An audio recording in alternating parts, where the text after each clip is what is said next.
오늘 말씀을 보면 이 바로 앞이 주기도였습니다. 근데 우리가 주기도에서 우리가 우리에게 죄 지은 자를 사하여 준 것 같이 우리의 죄를 사하여 주옵시고랑 굉장히 동일한 맥락으로 보이죠. 그래서 반복되는 내용이 아닌가 싶은데 이 부분이 반복되는 것 같으면서도 기도의 가르침 끝나자마자 바로 나왔다라는 건 지금 예수님이 무엇을 굉장히 중요시 여기는지, 그리고 우리가 간과할 수 있는 것을 깨닫게 하시려는 건지 보아야 됩니다.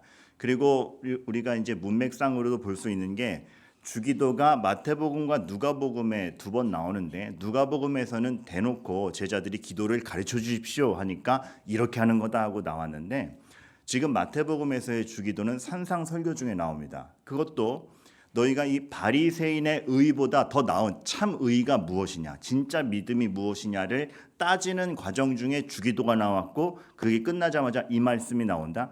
연관지어 봐야죠. 그리고 거기서 오는 우리 믿음의 기초, 신앙의 기초, 그리고 성도가 가져야 되는 시각이 무엇인지를 봐야 되는 굉장히 중요한 포인트라고 할 수 있겠습니다.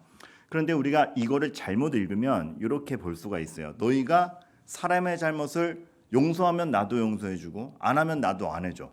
이게 조건같이 보이잖아요. 그렇죠? 너희가 하면 해준다, 안 하면 안 해준다. 조건이 아닙니다. 왜냐하면 우리의 행동이 빌미가 돼서 하나님이 움직여진다, 그런 개념은 아닌 것입니다. 언제든 하나님의 은혜가 먼저고 하나님의 용서하심이 먼저죠. 그렇기 때문에 우리가 행할 수 있습니다. 번역 투로 보니까 이것이 조건 같고 그것 때문에 나중에 하나님이 용서해 주겠지라고 읽히지만 진의는 이겁니다. 우리가 그만큼 하나님을 반영하는 존재다라는 뜻입니다. 그러니까 우리가 하나님의 행동과 은혜 입음을 반영할 수 있는 사람이어야 된다라는 것을 역으로 표현한 것이죠. 너희가 사람을 용서하느냐? 그만큼 너희의 행동은 나와 직결되어 있고 나에게 은혜 입은 자라면 능히 그럴 수 있다. 너희의 사람을 어떻게 대하느냐의 마음과 태도는 내가 너희에게 베푼 행동과 직결되어 있다라는 병행구로서 지금 이 구절이 있는 것이죠. 그래서 제가 오늘 이 14절 15절 잘 아는 말씀이면서도 한번 깊이 생각하게 되는 게, 하나님께서 또 예수님께서 우리에게 진리를 가르쳐 주시는데 사랑이 반영되지 않는 진리가 있을까라는 생각이 드는 겁니다. 어떤 이것이 진리다, 이것이 내가 가르치는 바다라고 하나님이 딱 선언을 하셨는데, 그게 지식이요 철학이요 개념으로만 있으면 그게 진리일까? 근데 예수님이 가르쳐 주신 진리는 그것을 너희가 알면 변화되고 그로 말미암은 삶이 반드시 있다를 늘 얘기를 하시는 겁니다. 그래서 사랑이 반영되지 않으면 진리일까? 사랑이 반영되지 않은 진리가 있을까라고 생각했을 때 성경에서 가르치는 모든 진리와 하나님의 말씀은 참된 사랑과 우리의 삶으로 이어지죠. 사실 진리라는 말 자체가 어떤 철학적 논리가 맞아서 좋은 개념이다, 명언이다 정도가 아니라 진짜 그것이 옳다라는 거 아닙니까? 그것이 옳고 틀림이 없으니까 진리죠.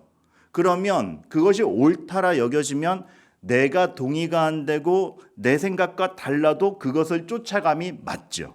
그래야 비로소 진리라고 할 수 있는 것이죠.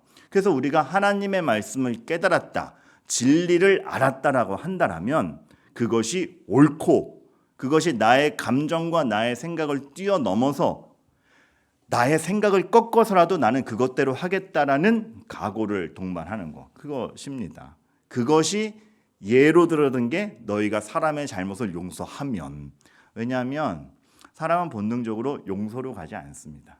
사람이 본성 중에, 사실 죄로 타락한 인간의 본성 중에 용서가 없기 때문에 그렇습니다. 여러분 그렇게 반응하세요. 누가 잘못했다, 그럼 잘못하자마자 드는 생각은? 제가 한번 그런 상상을 해봤어요. 그거 가지고 이제 사실은 예전에 중고등부 수련회 때 그 촌극이라 그러죠. 수련회 때 막 만들어가지고 하는 연구. 촌극 때 우리가 죄가 있던 시절과 없던 시절 어떻게 다른가 짜잔 하면서 되게 유치한 촌극을 한 적이 있어요. 근데 그때 이런 게 있었죠. 사람이 잘못하면 죄가 없던 시절에 잘못하자마자 용서해줄게, 이게 당연한 반응. 근데 죄가 들어오면 잘못하자마자 그럴 줄 알았어, 지적. 감흥이 없네. 그래서 그때 총국 때 그 몇 가지 요소로 그렇게 했어요. 장난처럼 만들었지만 저희가 분명히 그런 차이가 있을 거라 생각을 했습니다. 하나님이 우리에게 원래 본성으로 주신 게 뭐였을까? 굉장히 아름답고 누군가 실수했을 때 덮어주려 하며 행간을 보며 넉넉히 생각하려 하던 게 사실 하나님이 우리를 만드신 본성이 아닌가? 근데 이게 죄로 어그러져 있으니 누군가의 잘못이 덮어줌이 아니라 지적의 대상이요. 너 왜 그랬어? 라는 어떤 그 따짐의 빌미가 되는 것이죠.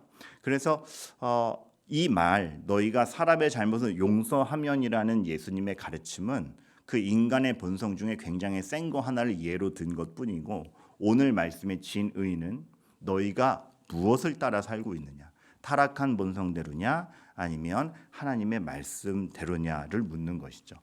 근데 이제 우리가 그걸 모르지 않습니다. 근데 이런 얘기를 하게 되죠. 알아요. 알지만 안 돼요.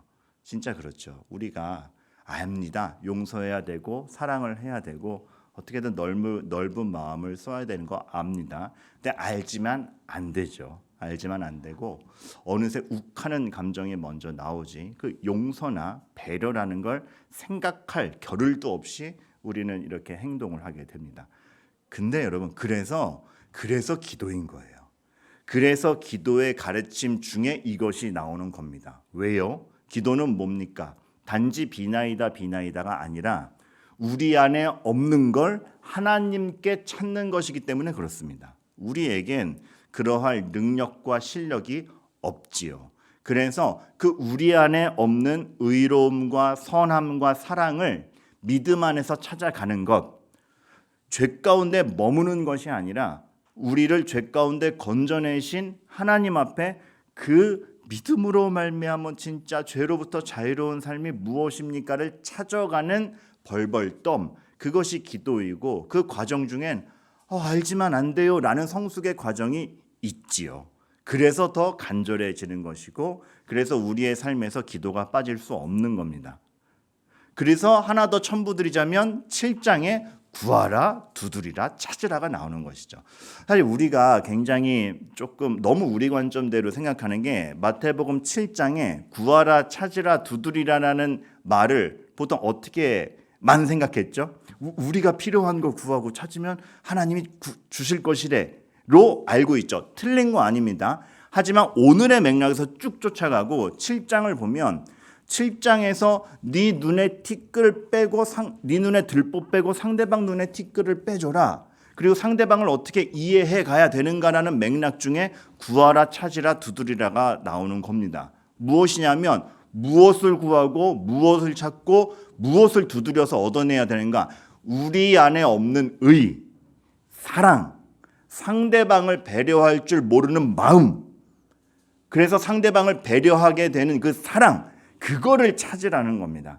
죄로부터 싸워서 너희 안에 없어진 그 하나님의 형상과 하나님의 의로움과 사랑을 구하면서 찾으면서 두드리면서 얻어내라. 사실 예수님께서 가르치시는 것은 이것에 대한 갈망입니다. 단지 우리 삶의 어떤 필요한 요소들을 얻어내라 이상으로 너희가 노력으로 얻을 수 없는 죄로부터 자유롭고 정말 사랑을 실천하며 의로움에 대한 것, 그것을 하나님이 주실 터이니 구하라, 찾으라, 두드리라 인 것입니다.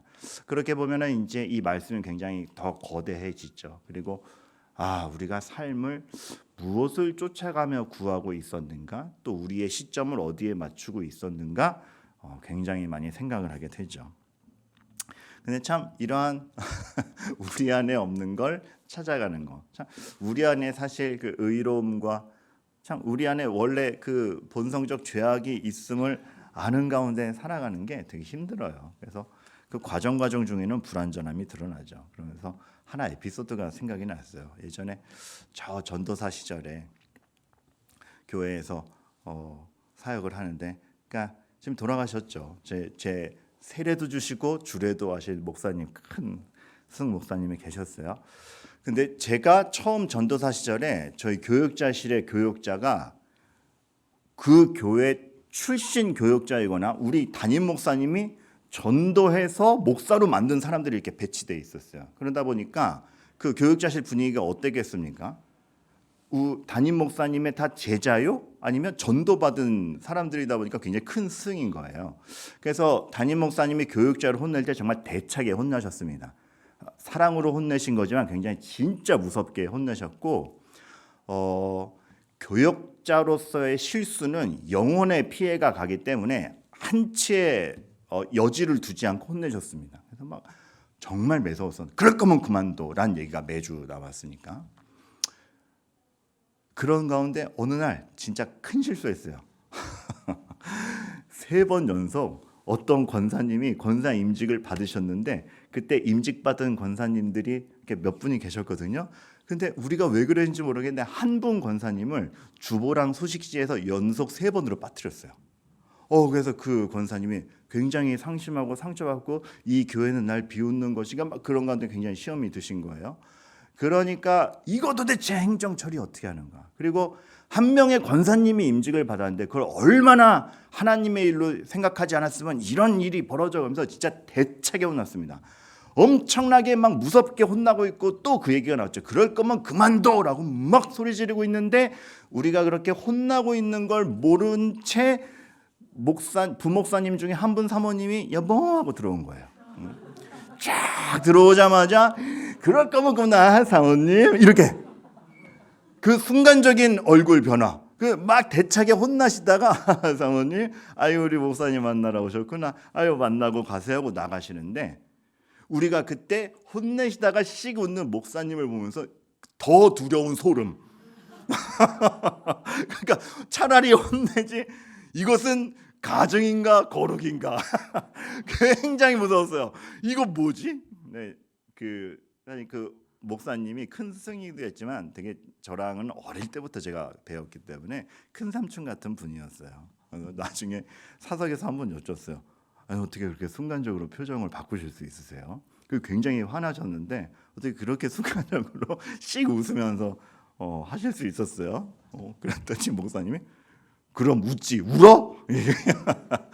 근데 그 목사님이 그런 얘기를 하시더라고요. 사모님이 들어오셨는데 가장의 권위라는 게 있잖아요. 근데 본인에게 그렇게 혼내고 내 혼냄이 잘못돼서가 아니라 그렇게 혼내고 있는 모습을 사모님이 보면 사모님은 얼마나 낙심할 것이며 목사님은 목사님대로 그 괴리감을 느끼겠어요. 그래서 그거를 생각하니까 이거는 어떻게 해서든 이 중요한 지점이라서 알람 눌리는 겁니다. 어떻게 해서든 이 억지로라도 내 표정을 바꿔야겠다라는 생각이 들더래요. 가식이거나 가증이 아니라 없던 것을 만들어내는 거잖아요. 누구를 위해서 착한 척하는 게 아니고 그 상대방들을 위해서. 그러니까 저는 그걸 보면서 가증이라고 보지 않습니다. 거룩이라고 봅니다. 근데 여러분들 그런 거 많을걸요. 여러분들의 그 연약함 속에서 어떤 알지만 못하는 거의 괴리 속에서 억지로라도 하게 되는 거. 단편적으로 보면 그게 뭐야 싶은데 사실은 그거 되게 위대한 발버둥이라 생각이 듭니다. 악한 것을 속이는 척 가리는 건 가증이에요. 근데 이러한 거는 그런 악한 것을 착한 척 속이는 게 아니고 우리 안에 없는 걸 찾는 과정 아닙니까? 그러한 가운데 여러분들의 발버둥은 여러분들이 볼 때는 이게 뭐야 싶은 그것도 하나님이 얼마나 크게 여기고 계시고 그것에 대해서 인정하시며 우리는 그런 발버둥이라도 치려고 해보는가. 그게 우리의 하루하루라는 걸 알아야 됩니다. 그런 것을 묻어두신 말씀이 오늘 말씀이죠. 너희가 사람의 잘못을 용서하면 그게 돼요? 안 되겠지. 근데 어떻게든 해볼라 그러면 너희가 받은 은혜를 알아서 그것을 전해보려고 하면 너희 안에 없는 것을 어떻게든 만들어 보려고 하면 본성적으로는 이씨하는 게 나가는데 그거를 꺾고 해보려는 그 삶의 자세. 굉장히 우리가 어떤 처지인가 우리의 본성이 죄에 있음과 하지만 하나님으로 말미암아 그 죄의 본성을 이길 수 있다라는 구원과 그렇기 때문에 우리 안에 없는 것을 하나님의 은혜로 만들 수 있다라는 그 소망 그 복음의 기초가 담겨진 게 6장 14절 15절입니다. 단순하게 좀 좋은 마음으로 사세요. 그것이 아니라 사실 주기도를 보면 이 말씀이 나오기 전까지 앞에 맥락이 이거 아닙니까? 다 일용할 양식 구하라. 시험에 들지 않게 하라. 악에서 구해달라. 내가 창출할 수 없는 것들입니다. 하나님께 달린 것이며 하나님의 보호하심으로 하는 것이며 은혜가 없다라면 스스로 만들어낼 수 없는 거룩에 대한 이야기이고 우리의 삶에 대한 것이죠. 이런 거 알고 나면 이러한 복음의 기초가 구약에서부터 있었다라는 걸 다시 한번 알게 돼요. 다윗이 시편 51편에서 살인과 간음을 저지른 다음에 회개할 때 어떻게 회개합니까? 이전에도 말씀드린 바, 나 이제 잘할게요. 본인 실력에 기대지 않았죠. 그가 얘기한 거, 하나님이여 내 속에 전한 마음을 창조하시고. 그러니까 아니, 조금 있는데 이거 좀 크게 해주세요도 아닙니다. 난 없습니다. 나 은혜 떠나니까 사람 죽이고 간음하는 자 아닙니까? 저 없습니다. 하나님이 만들어 주셔야 됩니다. 기도인 거죠. 그래서 시편 51편을 쭉 읽으면 다 그런 거예요. 내 안에 정한 마음을 창조하시고 나를 새롭게 하소서. 개선하세요가 아닙니다. 새롭게 하소서. 그러니까 이 말이 나오죠. 주의 성령을 내게서 거두지 마옵소서. 왜냐하면 내 실력으로 내 인생이 장담되지 않다라는 겁니다. 그래서 마지막에 이 말까지 나오죠.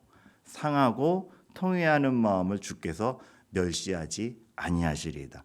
팔복이랑 똑같죠. 우리가 이 주기도와 이 맥락 배우기 전까지 팔복과 똑같죠. 왜? 가난하고 애통하는 자는 천국이 저희 것이며 그겁니다. 하나님 없이는, 은혜 없이는, 그리스도의 구원이 없이는 저는 안 됩니다라는 그 통회하는 마음을 주께서 멸시하지 아니하시죠. 오히려 거기에 그 간구 앞에 그 구하는 자에게, 그 두드리는 자에게 너에게 그 죄 없음을 선포하고 새로운 삶을 주마, 이렇게 가는 것입니다. 그러한 모든 것들을 담아낸 것이 너희가 사람의 잘못을 용서하면 너희 하늘 아버지께서도 너희 잘못을 용서하신다. 반대도 마찬가지다. 이렇게 얘기하는 거죠. 그래서 우리는 이러한 것들을 알게 됩니다. 그렇게 해봄으로써 저걸 어떻게 용서해? 내지는 그거 그렇게 하면 안 돼. 야, 얕잡아 보이면 네가 끝나. 라는 것들이 상식으로 자리 잡는 곳에서도 하지만 하나님의 뜻이 이거면 해보겠다 에서 하나님의 역사가 있음에 대한 걸 체감해 가는 것이죠. 그러니까 우리가 볼 때에는 그렇게 해서 될 게 아닌데 싶지만 하나님의 진리이기에 그 방식대로 해보겠다라는 각오들이 있는 겁니다. 그 각오 중에 하나가 용서해봐라 이거였고 그때 아는 거죠. 하나님의 방식대로 하면 그것대로의 역사가 있네. 아닌 줄 알았는데 있네. 우리는 머리로 이해해서만이 아니라 그것을 진짜 해보았을 때 이게 참 진리구나를 비로소 확실하게 확정하게 됩니다. 그 정도 되면 다윗처럼 솔로몬에게 얘기할 수 있는 거예요. 살아봤는데 하나님 말씀 지키는 게 최고야. 그게 어떻게 됐겠습니까? 이러한 체감 가운데 있었을 텐데 개념만 가지고는 그렇게는 알고 있는데 살아보니까 안 그렇더라. 이렇게밖에 안 나옵니다. 근데 본인이 해보면 각오해보고 결단해보면 알죠. 하나님 말씀이 맞아. 이것에 대한 것. 그때 비로소 제대로 된 성품이 작동하는 겁니다. 5층 청소년부실에 그 난방기가 달린 바로 옆에 소방 그 감지 센서가 있었습니다. 소방 그 열 감지 센서인데 불이 나서 온도가 올라가면 건물 전체에 화재입니다. 이거 나오게 하는 거예요. 근데 서로 생각 못했어요. 서로 생각 못했는데 왜냐하면 시설공사는 시설공사대로 하고 난방기는 난방기대로 달았으니까. 겨울이 돼서 난방기를 트니까 난방기 열이 그대로 센서로 가잖아요. 그러니까 센서가 뜨거워지잖아요. 그러니까 바로 우리가 난방기만 틀면은 소방 센서가 울리는 겁니다. 그래서 이거 어떡하지? 그 둘 중에 하나였어요. 난방기를 옮겨 달든지. 근데 큰 공사잖아요. 난방기를 옮겨 달든지 청소년부 애들이 얼어 죽든지. 이거 둘 중에 하나인데 사람을 죽일 수는 없으니까 이제 난방기를 옮겨야. 주원아 그랬었어. 되게 많은 고민이 있었단다. 청소년부를 위해서. 근데 이게 비용이 만만치 않은 거예요. 근데 그때 역시 우리 인테리어 팀장님 아이디어를 내신 게 옮기지 말고 소방 센서로 가는 열 그 부분만 이렇게 가림막을 딱 막아서 그러니까 열 차단하는 거에 좀 특화된 금속으로 이렇게 딱 막아가지고 열이 그 센서까지 곧장 안 가도록 하면 되지 않는가? 그랬어요. 그래서 그걸 딱 설치하니까 오작동이 안 나는 거야. 만세였죠. 근데 그걸 보면서도 참 생각이, 오작동 나는 센서를 보면서 와, 쟤는 저렇게 확신 있게 불났다고 울지만 오작동 아닙니까? 그죠? 전 그거 보면서 이런 생각을 했어요. 우리가 그렇지 않은가? 되게 확신 있게 소리 지르고 있는데 성품이 오작동인 겁니다. 죄 때문에. 내가 화를 내는데 확신이 있죠. 내가 이겼는데 확신이 있죠. 또 오작동인 겁니다. 하나님 방식이 아닌 겁니다. 내가 그러고 있지 않나. 그러면서 그 열을 막아주는 차단막을 다 보면서 그리스도께서 나를 그 오작동으로부터 막아주고 계시구나 다 보이는 거예요. 그러니까 사람이 매일 거룩하면 남만계만 보고도 이렇게 은혜를 받는 거예요. 근데 진짜 뭉클한 거예요. 내 성품이 얼마나 오작동으로 움직이고 있고 세상의 영향을 받아서 마구마구 오작동을 일으키고 있는데 그리스도께서 딱 막아주시는 거죠. 그리고 그 성품을 원래대로 되돌려 놓으시는 거죠. 맞게 반응하도록. 그 맞게 반응하는 게 뭐다? 용서할 수 있고 사랑할 수 있고 자비를 베풀 수 있고, 안 돼요 할 때 그래서 자기 실력을 의지하지 않고 기도해 가는 거, 그겁니다. 그리고 이러한 상대방을 용서해 보는 거에서 우리는 비로소 생각과 마음의 폭이 넓어지고 진짜 자비하다라는 게 무엇인지 알게 되죠. 저는 박민근 목사님 자비가 무엇입니까? 라고 하면 저는 이렇게 정의 내리고 싶어요. 이해의 폭이 넓다. 그러니까 내가 공감하는 사람만 아는 것이 아니라 이해되지 않는 사람까지도 이해할 수 있도록 폭을 넓혀간다가 자비라고 봅니다. 그리고 한 단계 더 생각해 준다가 자비라고 봅니다. 바로 판단하지 않고 한 단계 더 선의로 생각해 주는 걸 자비라고 봅니다.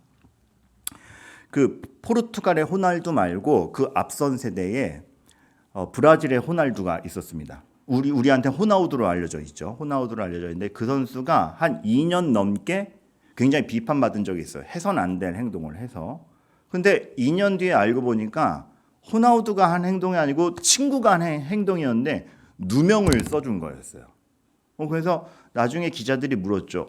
아니 그때 아니라고 얘기했으면 되잖아요. 그랬더니 그때 아니라고 얘기하면 내 친구가 뒤집었어야 되는데 그때는 내 친구가 그걸 감당할 수 있는 상태가 아니었다.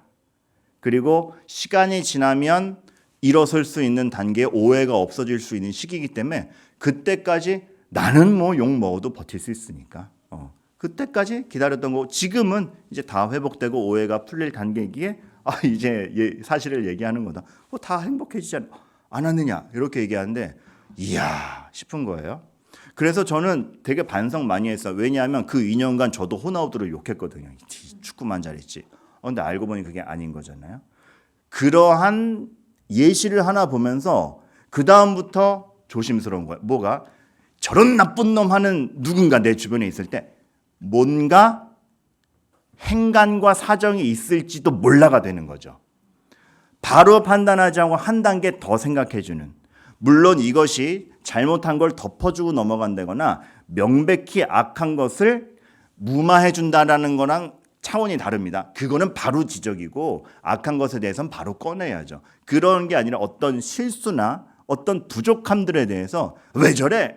바로 손가락에 나가지 않고 뭔가 사정이 있을 수 있다라는 마음의 여유와 이해의 폭이 있는 것이죠. 그래서 내가 받아들이기 힘들거나 짜증나는 거에 대해서도 나도 한번 인내하고 가는 것. 인내의 가치는 그럴 때 있는 것이죠. 덮어놓고 참어가 아니라 그렇게 기다려줬을 때 상대방에게 상황 설명을 할 기회가 되고 성장의 기회가 되고 뭔가 오해가 풀릴 수 있다라면 그거는 인내해 주는 거죠. 그러한 인내, 이해의 폭, 상대방의 입장에서 생각할 줄 아는 것 자비입니다. 근데 그 자비가 우리의 본성 속에 없는 겁니다. 왜요? 인간은 죄로 타락한 다음에 굉장히 자기중심적이거든요. 상대방의 입장을 이해하지도 듣지도 않는 게 사람입니다. 그것을 표상한 게 바벨탑이죠. 언어가 통하지 않는다. 그거는 하나님이 그냥 징벌로 주신 게 아니고 인간 상태에 대해서 상징적인 그 모든 걸 표출하면서 주신 형벌입니다. 말을 하는데 소통이 안 되는 겁니다. 상대방의 입장과 마음을 전혀 헤아리지 못하는 인간의 타락상을 그대로 표출한 형벌이셨던 것이죠. 지금 우리도 보면 같은 말 쓰는데 말이 안 통하는 사람 되게 많지 않습니까? 집사님 들어보고 말씀드려서 죄송해요. 그냥 쳐다본 건데 마치 집사님한테 한 얘기처럼 저희 친합니다. 같은 말로 하는데 이해가 뭔 얘기하는 거야? 어떻게 그럴 수가 그러잖아요. 상대방의 입장에서 생각하고 사고하는 거 우리에게 굉장히 없습니다. 그런데 그 죄를 이겨내고 자비한 사람이 된다라는 거. 그러면 성경이 얘기하는 건 단지 좀 더 착한 사람 되세요 정도의 윤리가 아니라 예수 그리스도의 이름으로 어떻게 본질이 바뀌었는가.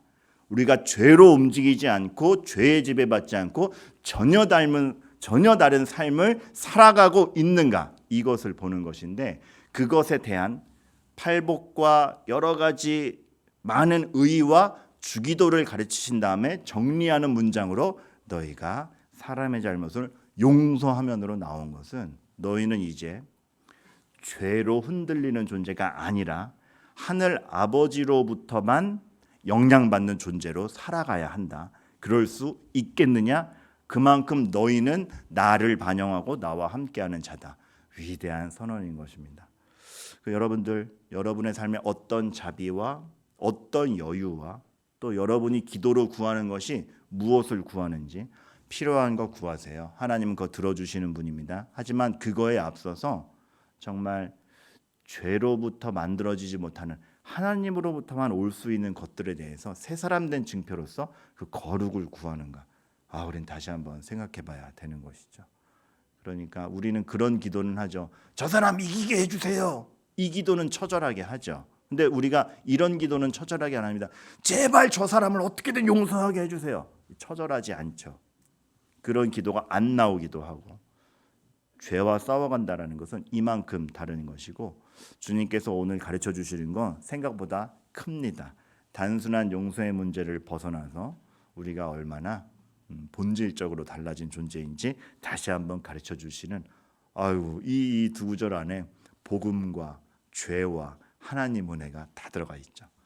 그거를 견지해 가실 수 있는 저와 여러분 되기를 바랍니다. 그래서 오늘 이 말씀을 두고 우리 이 찬양 했으면 좋겠어요. 아까도 했던 찬양인데 세상 흔들리고 사람들은 변하여도 나는 주를 섬기리. 그러니까 우리는 세상의 흔들림과 변함에 영향받지 않는 사람이라는 각오가 가사에 들어있죠. 그리고 이거 확신하는 겁니다. 주님의 사랑은 영원히 변하지 않네. 그러니까 나는 주를 신뢰해. 여기서 하나 덧붙이고 싶은 게 있어요. 그리고 주님을 신뢰한다면 우리가 주님의 방법대로 해봐야 되는 거죠. 계속 내 방식을 고수하는 게 아니라. 그래서 후렴구 가사가 이겁니다. 오직 믿음으로 내가 살리라. 그러니까 믿음으로 산다는 거는 믿는 대로 다 돼. 긍정의 힘이 아니라 믿음. 하나님을 의지하는 사람이 어떻게 다른 방식으로 죄와 결별하며 살아가는가. 그것이 믿음으로 내가 살리라입니다. 우리 그 신앙을 고백하면서 다 함께 찬양합니다. 세상 흔들리고